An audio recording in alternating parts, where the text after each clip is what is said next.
got great teammates around him, and he hit the ground running. His first year as a starter, 50 touchdowns, led the league, 12 interceptions, 50-12, and if not for a pre-snap penalty, he gets to the Super Bowl where I believe they roll the Rams, the lowest scoring Super Bowl in history against the Patriots. He never got to touch the ball at the end of that AFC Championship game.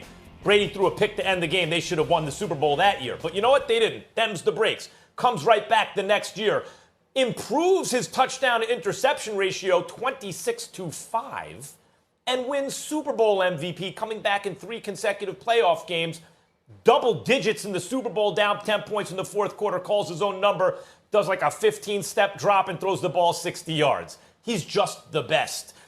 Other guys might actually get the hardware, Stephen A., from time to time because people are going to feel sorry for them, but they're sympathy awards. Mahomes is where Jordan and LeBron were at their best. People are going to get tired of giving him the accolades, so they're going to spread it around. Do you realize this year, not only might he win MVP, but Super Bowl MVP again? 30 touchdowns to 2 interceptions, and he's leading the league in yards. 30-2, brother. He's better than everyone else, and he's got a great coach and a great team. The MVP is his, if we're being honest. You know, sometimes when you're having an enjoyable weekend, Molly, what's important is that, you know, you got to get up, you got to show up to work because you know what? You're not really that interested in showing up to work on a Monday morning because you've had such a wonderful weekend and you don't want to have to go to bed early because you want to enjoy the weekend through and through. But we get up because we know we got Sunday football, and as a result, you got to show up Monday morning. And so for me, you know, I'm totally fine with that. Except for when that dude sitting to your left, Molly, opens his damn mouth about LeBron James. Because I recall him talking about Kawhi Leonard being the best player in the world. I recall him ignoring the greatness of LeBron James. Now we want to include LeBron in the Jordan conversation and the Mahomes conversation and the greatness conversation. And we just gonna forget how he was talking about Kawhi Leonard until he had a oops moment and then he wants to recognize what it is. I will say this. We all know, let's not engage in the regular ordinary. We know how great Patrick Mahomes is. And right now he's complete 68% of his pass, 30 touchdowns, just 2 interceptions. We got all of that. But I got news for you, Max Kellerman. It ain't always about the best player. And that's where you and I part ways. But your position is consistent because you've always said the best player. And I said, no, there's plenty of times where we knew someone was better, but somebody else had a better season because of what they were asked to do. So this is not to sit up there and say that Patrick Mahomes is not the best because we recognize that he is.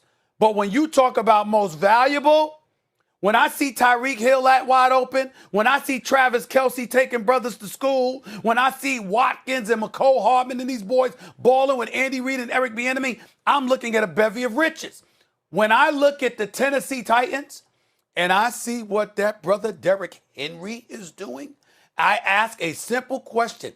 Would the Tennessee Titans even be in a conversation? Would they even be relevant in our eyes if it were not for that stud Derrick Henry, who beats up opponents and runs roughshod over them night, day in, day out, week in, week out? The brother already almost has about 1,300 yards rushing in 11 games. He's averaging 5 yards a carry. Everybody and their grandmother knows he is getting the ball. They know he is getting the ball often. They know that he's the number one threat. They understand it, and they still can't do anything about it. And it's him. So when I'm looking, and it's not to sit up there and act like other dudes on Tennessee can't play because they can. And Mike Vrabel, I think, is a damn good coach. And I get all of that. But Derrick Henry is that dude. And I'm telling you right now, when we sit here and we have an MVP conversation right now, it needs to be Patrick Mahomes and Derrick Henry right here. Not here, not here. Right here. Derrick Henry is in that conversation because Tennessee is winning, and Derrick Henry is the reason for it. Make no mistake about it.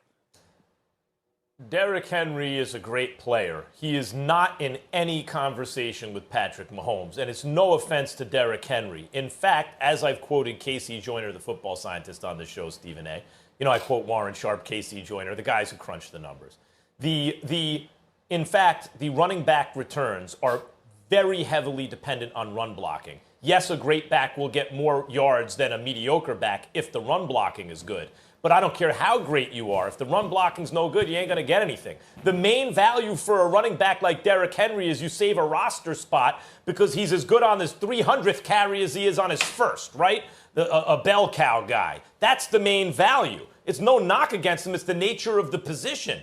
Patrick Mahomes got one loss on the season.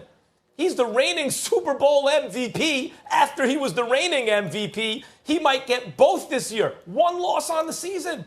He's 30-2 in touchdowns. 30-2? I didn't even know that was possible. That means he's going to wind up with more than 40 touchdowns and maybe fewer than 5 interceptions for a team that everyone knows is not just the odds-on favorite to win the Super Bowl. They're the flat-out favorites because they have Patrick Mahomes. You want to compare a running back to him? I'm not comparing a running back to him. Unclog your ears. We know that Patrick Mahomes is the best. That's what I said. What I also said is that it's about the season that you're having right now. In terms of most valuable, it's not about who's best. It's literally about who's most valuable. I am making the contention. Give me a good quarterback. Give me a good quarterback. And a good quarterback can do a lot of things with all of those weapons Kansas City has, not taking anything away from Patrick Mahomes. When I look at Derrick Henry, I see no one at his position that can carry a team the way that he is carrying that team. He's not better than Patrick Mahomes, Henry's run but blocking. The season he's having, pay attention to it. Okay. Because he's coming. All right. We're leaving it there. Max, we'll get you some Q-tips to unclog those ears. Oh, when we come back.